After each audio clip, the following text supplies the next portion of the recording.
पर ये बात हमें समझ में आ गई किस तरीके से नेगेटिव होती है, कैसे हम, तो हमारा क्या हो गया, कंडीशन हो गई डेल जी को नेगेटिव करने के लिए, इफ वी वांट डेल जी कैसा हो हमारा, नेगेटिव हो, तो उसके लिए क्या होना चाहिए, T del S must be greater than del H. मतलब आपका टी डेल एस की वैल्यू क्या होगी, डेल एच से बड़ी होनी चाहिए। उसी केस में आपका डेल जी क्या आ जाएगा, आपका नेगेटिव आएगा। डेल जी क्या आएगा, नेगेटिव। और डेल जी अगर नेगेटिव आए तो रिएक्शन कैसी होगी आपकी, स्पॉन्टेनियस। रिएक्शन कैसी होगी आपकी, फिजिबल। ठीक है, यहाँ तक समझ में आया। चलो अब आगे हम देखते हैं, आगे मैं रिवाइज करवा देती हूँ। जो रोल ऑफ रिड्यूसिंग एजेंट हमने देखा था वो क्या होता है, रोल ऑफ रिड्यूसिंग एजेंट।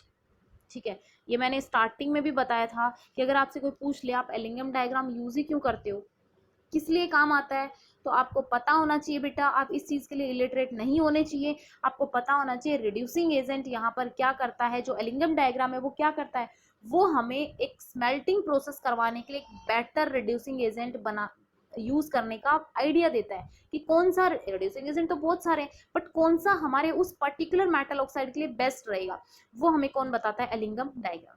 ठीक है, तो रोल ऑफ रिड्यूसिंग एजेंट क्या है, मेटल ऑक्साइड से मेटल में कन्वर्ट करने के लिए जो रिड्यूसिंग एजेंट है वो काम करता है आपका, वो इसका यहाँ पर रोल है। मतलब ओवरऑल हम क्या कह सकते हैं, जो रिड्यूसिंग एजेंट है ये क्या कर देता है, हमारे डेल जी की वैल्यू को क्या कर देता है, नेगेटिव। ठीक है, या कोई पूछ ले कि रिड्यूसिंग एजेंट क्यों जरूरी है, हम क्यों वहां पर रिड्यूसिंग एजेंट को यूज करते हैं, क्योंकि भाई हमें हमारी रिएक्शन कैसी चाहिए, स्पॉन्टेनियस। हमारी रिएक्शन हम कैसे चाहते हैं कि हमारी रिएक्शन अपने आप हो जाए, हमने वो रिड्यूसिंग एजेंट यूज किया और अपनी रिएक्शन अपने आप हो जाए। ठीक है, तो भाई यहाँ पर यही काम है कि डेल जी हमारा क्या हो जाएगा, उससे नेगेटिव क्यों हो जाएगा, क्योंकि जो रिड्यूसिंग एजेंट है वो क्या कर देता है, हमारा टी डेल एस की वैल्यू को क्या कर देता है, इंक्रीज। ठीक है, तो रिड्यूसिंग एजेंट क्या करता है, यहाँ पर reducing agent will increase the value of T del S and hence del Z will be negative and reaction will be spontaneous. ठीक है, तो सारी चीजें कंटिन्यूटी में आ गई, रिएक्शन विल बी स्पॉन्टेनियस। समझ में आ गया अच्छे से।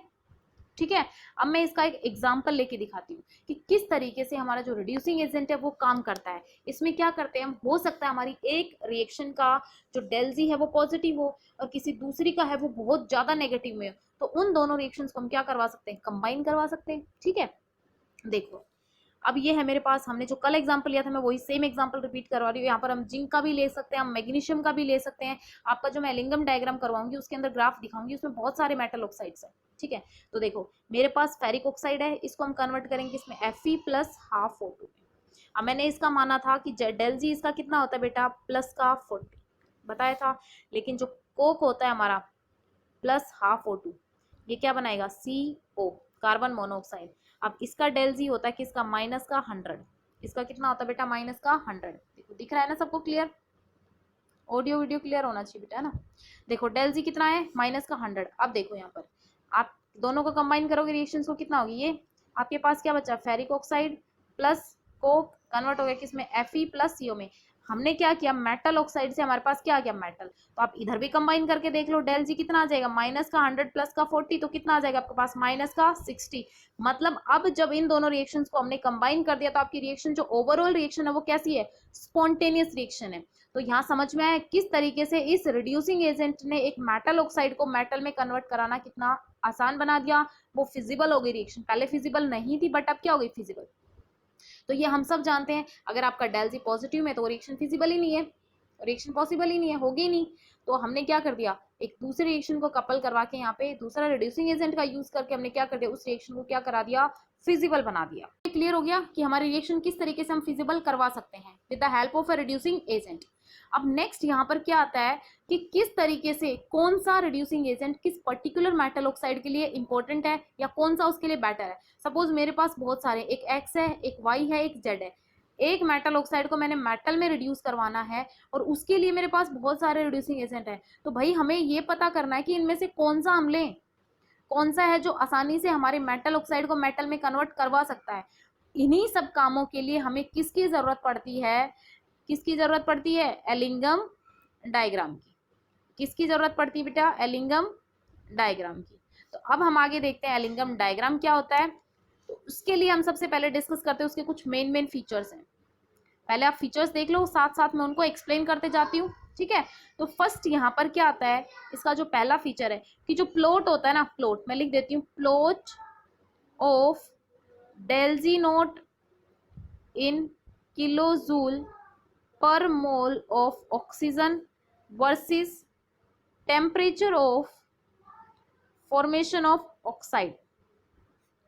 फॉर्मेशन ऑफ ऑक्साइड किस तरीके से, ऐसे देखो ये होता है, ये आपकी होती है इधर एक्स एक्सिस और ये होती है आपकी क्या, वाई एक्सिस। इस पे हम लेते हैं टेम्परेचर एक्स एक्सिस पे और इधर हम लेते हैं अपना डेल जी नॉट, ठीक है। इस तरफ हमने ले लिया टेम्परेचर, इधर हमने ले लिया गिब्स फ्री एनर्जी। अब देखो ध्यान से देखना, यहाँ पर जो वैल्यूज होती है वो किस तरीके से चेंज होती हैं। यहाँ सपोज मैंने मान लिया 0, तो यहाँ पर कितना होगा आपका माइनस का 100, यहाँ कितना होगा माइनस का 200, माइनस का आप चेंजेस कर दो इसमें ना, माइनस का 200 हो गया, 300 हो गया, माइनस का 400 हो गया, माइनस का 500 हो गया, ऐसे जाता है आपका माइनस में। मतलब नीचे की तरफ जो माइनस की वैल्यू होती है वो इंक्रीज होती रहती है, माइनस का 800 जो भी है। ऊपर की तरफ लेस नेगेटिव, नीचे की तरफ जाओगे तो आपका मोर नेगेटिव होता चला जाता है। इधर आपका टेम्परेचर सपोज आप लगा लो 0, 400 डिग्री सेल्सियस, 800 डिग्री सेल्सियस, आप फिर कितना कर लो 1200 डिग्री सेल्सियस, 1600 डिग्री सेल्सियस, इस तरीके से आप किसी भी वेरिएशन में दिखा सकते हो टेम्परेचर की रेंज, ठीक है। तो यहाँ पर हम क्या देखेंगे, ये हमारा फर्स्ट पॉइंट क्या था कि जो प्लॉट होता है वो किसके बीच में होता है, डेल जी नॉट और टेम्परेचर के वर्सेस होता है।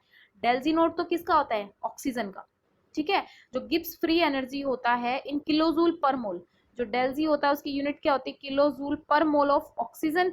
और टेम्परेचर होता है किसमें, आपका डिग्री सेल्सियस ले लो या केल्विन, और किसके लिए होता है टेम्परेचर आपका, for the formation of oxide, ठीक है। अब नेक्स्ट यहाँ पर देखते हैं कि ये जो स्लोप होता है ना, अब मैं चलती हूँ बुक में आपको डायग्राम दिखाती हूँ, उससे मैं क्लियर करवाती हूँ। ये डायग्राम सभी के पास होगा, सभी की बुक में आपको मिलेगा, चाहे वो कोई भी बुक हो, एनसीईआरटी हो, प्रदीप हो, मॉडर्न हो, कोई भी बुक हो, एलिमेंट्री हो, जो भी आप यूज कर रहे हो। अब देखो यहाँ मैंने क्या दिखाया है, ये आपका टेम्परेचर इधर 0 डिग्री सेल्सियस, 400, 800, 1200, 1600, 2000, ये आपको केल्विन में ले लो या डिग्री सेल्सियस में। इधर आपकी जो डेल जी की वैल्यू है वही किलोजूल पर मोल में है ऑफ ऑक्सीजन। 0 माइनस 100, नीचे की तरफ क्या हो रही है, मोर नेगेटिव, और अगर नीचे से ऊपर जाए तो क्या हो रही है, लेस नेगेटिव। अब देखो यहाँ हम क्या बताने जा रहे हैं कि इस ग्राफ के अंदर हर एक जो प्लॉट है वो क्या है, अपवर्ड है, मतलब ऊपर की तरफ जा रहा है, नीचे की तरफ नहीं आ रहा। मोस्ट ऑफ द ग्राफ्स आपकी जो मोस्ट ऑफ द लाइन्स है वो क्या हो रही है, अपवर्ड।